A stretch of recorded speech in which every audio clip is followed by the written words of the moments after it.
Karterra, birabarkia, pistoiak, bujiak, balbulak. Pieza horiek guztiak uztarturik osatzen da automobil baten motorra. Hau da, kontaktu giltzari ematen diogunean martxan jartzen dena. Baina motorrak funtzionatzeko erregaia behar du. Motorra martxan jarriko duen elikagaia. Denen ahotan autoelektrikoa badago ere, hidrogeno motorra ere izan liteke egungo erregai fosilen alternatiba. Eta bide hori jorratzen ari da Nafarroako Unibertsitate Publikoko automobilgintza tailerra. Gasolina motorra egokitzen ari dira, hidrogenoz funtziona dezan. Jatorrizko gasolinazko motorrari kontrolean eta elikatze eta hozte sistemetan egin dizkiote aldaketa nagusiak. Injektoreak likidoa injektatzetik gasa injektatzera pasatu behar zuten. Beraz, gas injektoreak jarri ditugu. Gasak volumen handiagoa du, eta bestelako kontrola dauka, zertxo bait ezberdina. Hau da, erregaiaren elikatze sistema izan da aldaketa nagusia. Eta ondoren batez ere kontrola. Gasolinaren errekuntza eta hidrogenoaren errekuntza oso ezberdinak dira. Hori dela eta, injekzio denboraren parametro elektroniko guztiak, noiz injektatu behar den eta abar, aldatu egin behar izan ditugu. Baina horrek, autoaren motorra kudeatzen duen kontrolean, software programazio berezia eskatzen du. Proiektuan diharduten ingeniariek egin dituzte dagoeneko lehen probak saiakuntza gelan, eta emaitzak onak izan dira, naiz eta potentzia txikitu egiten den pixka bat gasolina motorrarekin alderatuz. Erabili zuten motorra Volkswagen Polo batena zen, eta minutuko 5.000 birara heldu zen, eta orduko 140 kilometroko abiadurara ailegatzeko potentzia lortu zen. Urrats garrantzitsua izan da, hidrogenoa erregai agorrezina baita, uretik erraz lortzen ahal da, eta erretzen denean ez du gai kutsakorrik botatzen, ez da berotegi efektua eragiten ere. Gasa denez, hidrogenoa bonbonatan sartuko dute. Garai batean etxeetan butano bonbonak aldatu egiten ziren, sistema berdina izango litzateke. Hemen hidrogeno bonbonak aldatuko ditugu. Hau da, ez dugu beteko baizik eta botila edo bonbona aldatu egingo dugu. Hutsik dagoenean, kendu eta beste bat betea jarri. Egiten ari diren prototipoan altzairuzko 3 botila erabiliko dituzte. Bakoitzak 18 litroko edukiera izango du eta 140 kilometroko autonomia gidatzeko moduaren arabera noski. Modeloa hibridoa izango da, beraz, piezak bikoiztuak izango ditu.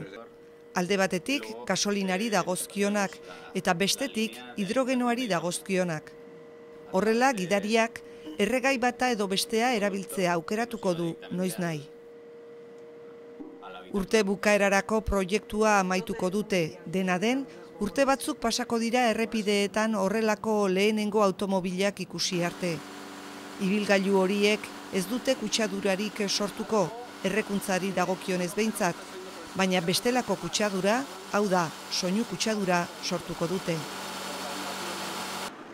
Motorra, ihes hodia, karrozeriaren dardara, gurpilen eta asfaltoaren arteko ukipena, handiagoa edo txikiagoa denek sortzen dute zarata. Legeak egunez 55 dezibelioan ezarri du zarata muga eta gauez 45 dezibelioan. Baina muga horiek askotan gainditu egiten dira.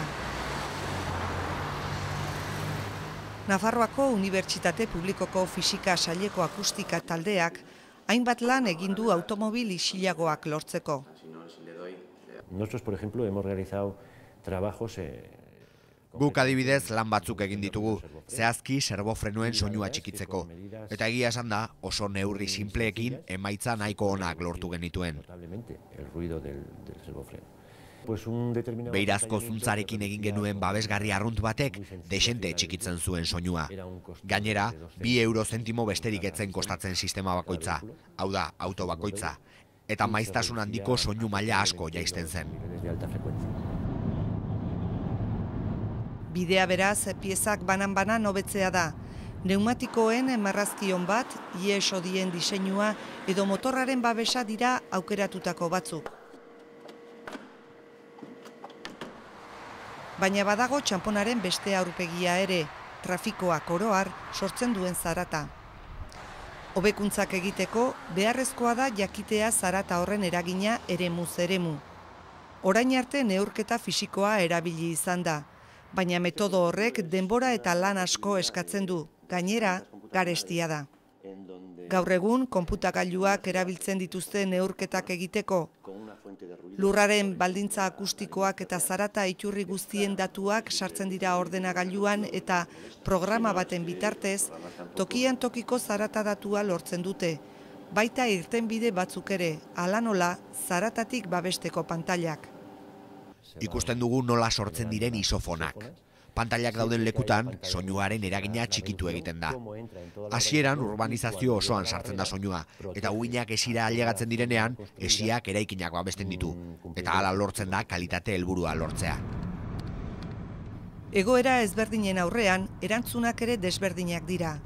Zarataren aurkako pantailak jartzea da autobideetan aukeratzen duten irtenbidea, baina hiriguneetan abiadura murriztea edo kalea oinezkoentzako bilakatzea izan liteke aukera.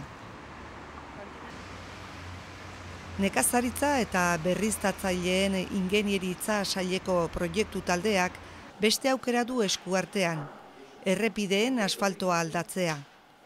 Proiektu horretan, obretan sortutako hondakinak erabiltzen dituzte lehen gai gisa. Lo primero que hacemos con el material cuando llega al laboratorio es secarlo. Materiala guregana heltzen denean, lehenik lehortu egiten dugu laborategian, eta ondoren txikitu, homogenizazioa lortzeko. Xe uzten dugu laborategiko saiakuntzetan erabiltzeko. Para la realización de los ensayos en laboratorio.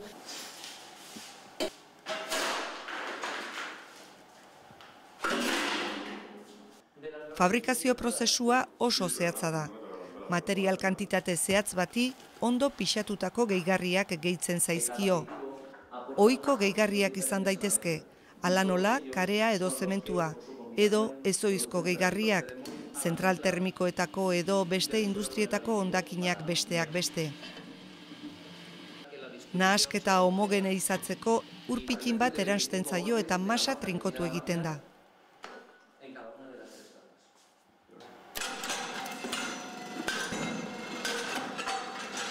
Muestra ganbera batean ondu egiten da, eta ondoren presio proba egiten diote erresistentzia kalkulatzeko. Procedemos a sacar la probeta en el día de rotura que le toque. Probeta aterako dugu, dagokion hauste egunean, eta prentxara eramango dugu puskatzeko.